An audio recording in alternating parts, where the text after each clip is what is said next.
but you did mention disease and COVID, and you've been doing some very interesting stuff from a mathematical but also software engineering angle of coming up with ideas. It's back to I see a problem, I think I can help. So you stepped into this world. Can you tell me about your work there under the flag of Novid, and both the software and the technical details of how the thing works? Sure. So first I want to make sure that I say this is actually a team effort. I happen to be the one speaking, but there's no way this would exist without an incredible team of people who inspire me every day to work on this. Absolutely. But I'll speak on behalf of them. So the idea was indeed that we stepped forward in March of last year when the world started to become, our part of the world started to become, our part meaning the United States, started to become paralyzed by COVID. The shutdown started to happen. And at that time, it started as a figment of an idea, which was network theory, which is the area of math that I work in, could potentially be combined with smartphones and some kind of health information anonymized. Exactly how? We didn't know yet. We tried to crystallize it. And many months into this work, we ended up accidentally discovering a new way to control diseases, which is now what is the main impetus of all of this work, is to take this idea and polish it and hopefully have it be useful not only now, but for future pandemics. The idea is really simple to describe. Actually, my main thing in the world is I come up with obvious observations. That's I'll explain it now. Einstein did the same thing, and he wrote a few short papers. So. So the idea is like this. If we describe how usually people control disease for a lot of history, it was that you'd find out who was sick, you'd find out who they've been around, and you try to remove all of those people from society against their will. Yes. Now that's the problem. The against their will part gives you the wrong kind of a feedback loop, which makes it hard to control the disease, because then the people you're trying to control keep getting other people sick. You can see already how I'm thinking and talking about this. Feedback loops. This is actually related to something you said earlier about even like how skyscrapers stay in the air. Okay. The whole point is control theory. You actually want to, or even how an airplane stays. You need to have control loops which are feedbacking in the right way. Mm-hmm. And what we observed was that the feedback control loop for controlling disease by asking people to be removed from society against their will was not working.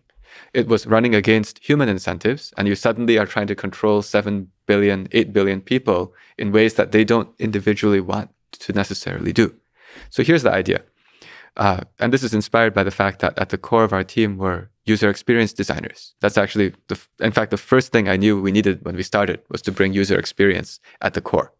Okay. Beautiful. But so the idea was, suppose hypothetically there was a pandemic. What would you want? You would want a way to be able to live your life as much as possible and avoid getting sick.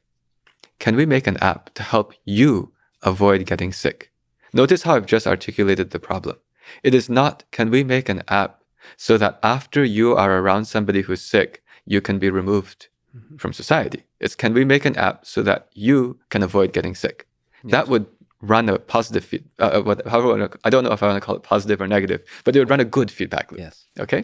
So then how would you do this? The only problem is that you don't know who's sick, because especially with this disease, if I see somebody who looks perfectly healthy, the disease spreads 2 days before you have any symptoms. And so it's actually not possible. That's where the network theory comes in. You caught it from someone. What if we changed the paradigm and we said, whenever there's a sickness, tell everybody how many physical relationships separate them from the sickness? That is the trivial idea we added. Mm-hmm. The trivial idea was the distance between you and a disease is not measured in feet or seconds.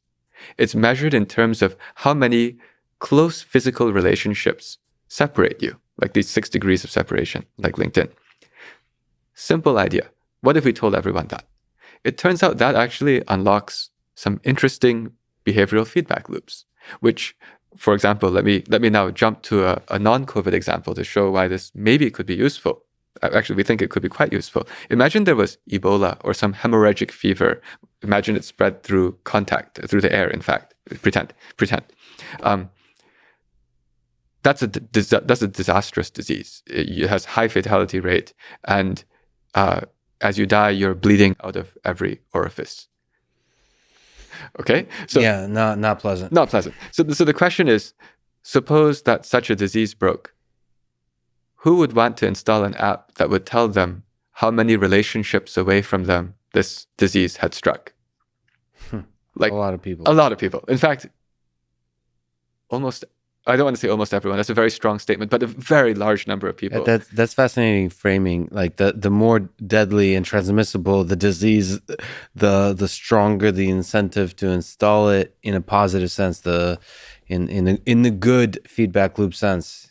That's a really good example. It's a really good way to frame it, because with COVID, it was not as deadly as potential pandemics could have been, viruses could have been. So it's sometimes muddled with how we think about it. But yeah, this is a really good framing. If the virus was a lot more deadly, you want to create a system that has a set of incentives that it quickly spreads to the population, where everybody is using it and is contributing in a positive way to the system. Exactly. And actually, that point you just made, I don't take credit for that observation. There was another person I talked to who pointed out that it's very interesting that this feedback loop is even more effective when the disease is worse.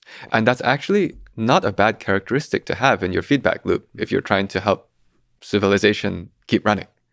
Yeah, it's dynamic. Like, people they dynamically figure out how bad the disease is.